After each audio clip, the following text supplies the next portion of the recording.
Assalamualaikum warahmatullahi wabarakatuh. Perkenalkan, nama saya Bob Erikson Ariandi. Pada kesempatan ini, saya akan mempresentasikan tugas dari MIT semester MK Metodologi Penelitian Teknik Elektro. Baiklah, saya akan menjelaskan yang pertama.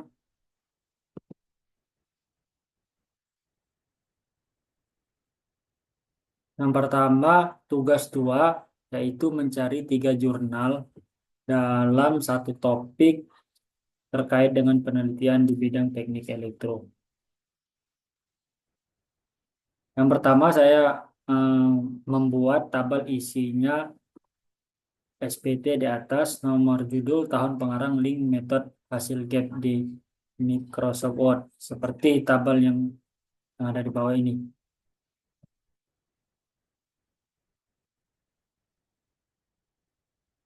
Selanjutnya saya mencari jurnal di link sinta.kemendikbud.go.id.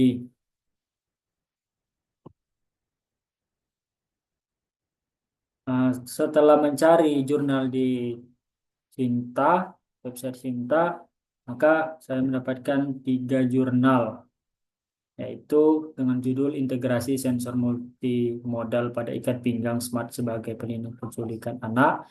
Yang kedua, implementasi deteksi penggunaan masker menggunakan SVM dan hard casket pada oven CV. Dan yang ketiga, rancang bangun pintu air otomatis berbasis Arduino dan monitoring menggunakan Android. Yang keempat, mendownload 3 jurnal yang telah didapatkan dari link Sinta kemendikbud.go.id. Ini hasilnya ketiganya. Setelah itu, yang kelima, saya memasukkan hasil 3 jurnal yang telah didownload ke aplikasi Zotero. Yang keenam, mengisi tabel tugas dengan rincian judul jurnal, tahun pengarang, metode, hasil, dan gap dari ketiga jurnal yang telah didownload dan diinput di aplikasi Zotero. Yang ketujuh, saya memasukkan catatan kaki menggunakan Zotero yang telah terkonek dengan Microsoft Watch dengan cara seperti ini. Yang ke-8, ini hasil dari setiap catatan kaki di setiap halaman yang telah diinput sesuai dengan datanya, secara otomatis akan muncul dengan sendirinya. Ini contohnya kutipan yang telah saya lakukan pada tugas ini. Dan ini hasil dari tugas 2, yaitu yang pertama dengan judul Integrasi Sensor Multimodal pada Ikat Pinggang Smart sebagai Pelindung Penculikan Anak pada tahun 2024 dengan pengarang Swatri Jura, Abdul Jalil, Heri Lihamsyah, Jusman Muhammad Firman, dengan nama jurnal Elkomika. Sintanya Sinta 2, metode yang digunakan pada penelitian ini kami menggunakan microcontroller ESP32 untuk mengolah data sensor multimodal dan GPS. Kemudian SIM 800L untuk mengirim kondisi dan posisi anak ke smartphone orang tua melalui panggilan telepon dan short message service atau SMS. Dan hasilnya dari penelitian ini menunjukkan bahwa ikat pinggang smart pada pendeteksi kondisi anak dengan 3 level informasi, yaitu aman, hati-hati, dan penculikan, serta dapat memberi peringatan ke smartphone orang tua pada kondisi hati-hati dan penculikan. Gap atau kekurangan dari penelitian ini, yang pertama, mendesain kepala ikat pinggang sekecil mungkin dengan mengefisiensikan susunan komponen perangkat keras sehingga nyaman digunakan oleh anak pada saat melakukan aktivitas. Yang kedua, posisi bus bottom pada ikat pinggang didesain agar dapat lebih sensitif dalam mendeteksi tekanan pada saat terjadi penculikan. Yang ketiga, ketahanan baterai dalam mensuplai tegangan ke seluruh komponen perangkat keras dapat lebih ditingkatkan. Jurnal yang kedua yaitu dengan judul Implementasi On-Off Mass Use Detection with SVM and Hair Cascade in OpenCV. Pada tahun 2024 dengan pengarang Ustinawati dan Muhammad Farel dengan Jurnal Nasional Teknik Elektro dan Teknologi Informasi. Cinta 2 algoritma dengan metode algoritma Herd-Cascade digunakan untuk mendeteksi wajah dan support vektor mesin SVM digunakan untuk melatih dataset. Kemudian hasil dari penelitian ini dapat disimpulkan bahwa model yang dilatih menunjukkan kemampuan yang baik dalam mengidentifikasi menggunakan masker, metrik, dan kemampuan beradaptasi.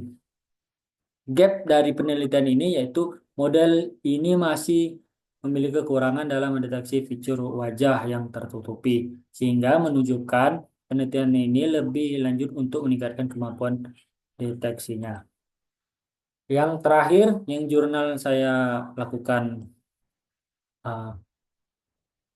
yaitu dengan judul Rancang Bangun Pintu Air Otomatis Berbasis Arduino dan Monitoring Menggunakan Android.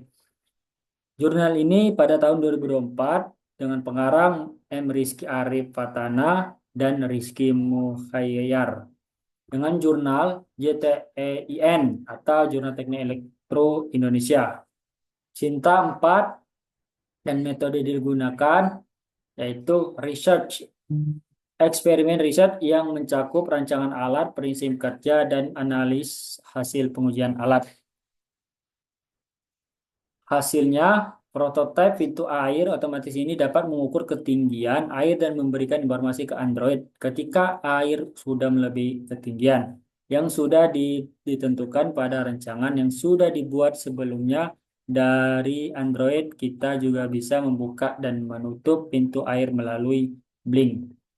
Gap yang terjadi di penelitian ini yaitu ketergantungan pada koneksi internet. Yang kedua, dalam melakukan pengukuran jarak yang terbaca oleh sensor dengan jarak sebenarnya terdapat kesalahan. Lanjut. Yang ke-9 yaitu membuat daftar pustaka dengan cara mengklik add atau edit bibliografi pada menu Zotero. Dengan ini secara otomatis ini hasil dari mengklik menu Zotero yang telah terkoneksi dengan aplikasi Zotero akan muncul secara otomatis daftar pustaka. Lanjut ke tugas 3 yaitu membuat analisis informasi salah satu jurnal dengan pertanyaan dan mind map. Tugas pertama yaitu buat pertanyaan dan boleh lebih dari satu dilengkapi dengan jawaban yang bisa di-copy dari teks atau snapshot dari teks. Yang pertama pertanyaannya yaitu apa yang dimaksud dengan IoT? Dengan jawaban sebuah teknologi yang dapat digunakan untuk menerima serta mengirim sebuah data dalam jaringan kepada objek tertentu baik itu benda maupun perangkat tanpa disertai dengan interaksi dari manusia dengan manusia maupun manusia dengan komputer. Pertanyaan kedua, apa yang dimaksud dengan sistem pemantauan IoT? Dengan jawaban, sistem pemantauan pada perangkat IoT adalah sistem yang digunakan untuk memantau perangkat IoT yang dari sumber jaringan dan perangkat penyimpanan atau disk. Pertanyaan ketiga, apa saja komponen sistem pemantauan IoT pada rancangan bangun kunci rumah? Yang pertama, node MCU V3, kedua, kunci solenoid, 3, relay, dan keempat, mid app inventor. Pertanyaan keempat, apa manfaat sistem pemantauan IoT pada rancang bangun kunci rumah? Yang pertama, bisa mengurangi rasa takut, tidak yakin sudah mengunci pintu rumah atau belum saat berada di luar. Yang kedua, mengurangi aksi pencurian rumah karena kelalaian kita sendiri yang lupa mengunci pintu. Jadi, kita tidak harus kembali ke rumah untuk melakukan pengecekan yang tidak efektif. Yang kelima, apa metode yang digunakan pada sistem pemantauan IoT pada rancang bangun kunci rumah? Yaitu dengan jawaban metode yang digunakan yaitu metode prototype, yaitu metode pengembangan perangkat lunak untuk memungkinkan interaksi antara pengembang sistem dan menggunakan pengguna sistem untuk mengatasi ketidakcocokan antara pengembang dan pengguna. Pertanyaan keenam, apa saja tahapan-tahapan metode prototype dalam proses pengembangan sebuah perangkat lunak yang digunakan untuk mengontrol alat kunci pintu berbasis IoT? Yaitu analisa kebutuhan, yang kedua mengembangkan prototyping, ketiga evaluasi prototyping, keempat mengkodekan sistem, yang kelima menguji sistem, dan keenam evaluasi. Pertanyaan ketujuh yang bisa dibuat di tugas ini yaitu apa keuntungan metode prototype? Keuntungan dari prototype itu membuat pengembang dapat berkomunikasi bersama pengguna dengan lebih baik untuk menentukan kebutuhan pengguna itu sendiri atau lebih menghemat waktu dalam pengembangan sistem. Yang 8, apa saja kelemahan dari sistem pemantauan IoT pada rancang bangun kunci? Yang pertama, alat yang dioperasikan harus terhubung dengan jaringan internet atau WiFi dahulu. Yang kedua, Node MC, Node MCU juga sepenuhnya tidak dapat memberikan daya yang cukup untuk solenoid karena daya output dari Node MCU hanya 3,3 volt, sedangkan daya yang dibutuhkan untuk membuka solenoid 12 volt, maka digunakanlah tambahan adaptor 12 volt sebagai tambahan daya. Tugas Soal yang kedua dari tugas ini yaitu membuat mind map intisari dari jurnal. Pada kesempatan ini saya memulainya dari judul itu sendiri yaitu IoT Internet of Thinking, yaitu teknik untuk mengirim menerima data tanpa interaksi manusia, diturunkan ke sistem pemantauan pada perangkat IoT. Sistem yang digunakan untuk memantau perangkat IoT dari sumber jaringan dan perangkat penyimpan disk. Selanjutnya menuju rancang bangun kunci. Membuat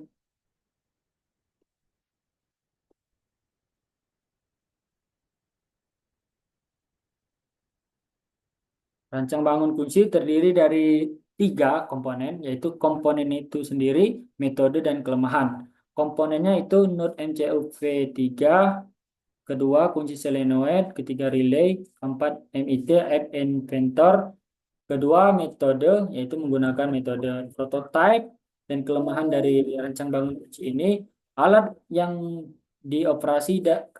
operasikan harus terhubung ke jaringan internet atau WiFi dahulu. Yang kedua, Node MCU juga sepenuhnya tidak dapat memberikan daya yang cukup untuk solenoid karena daya output dari Node MCU hanya 3,3 volt. Dari metode dibagi menjadi dua yaitu keuntungan. Keuntungan itu satu memudahkan komunikasi antara pengguna dan pengembang. Yang kedua, lebih menghemat waktu dalam pengembangan sistem. Yang kedua dari metode itu sendiri tahapan. Tahapannya yaitu menganalisa kebutuhan, yang kedua mengembangkan prototyping, yang ketiga evaluasi prototyping. Selanjutnya saya akan mempresentasikan tugas yang keempat, yaitu membuat tinjauan pustaka sebanyak 2 halaman. Lihat pedoman sesuai dengan topik judul yang sudah dibuat dari judul berdasarkan jurnal tugas sebelumnya dengan aplikasi Zotero.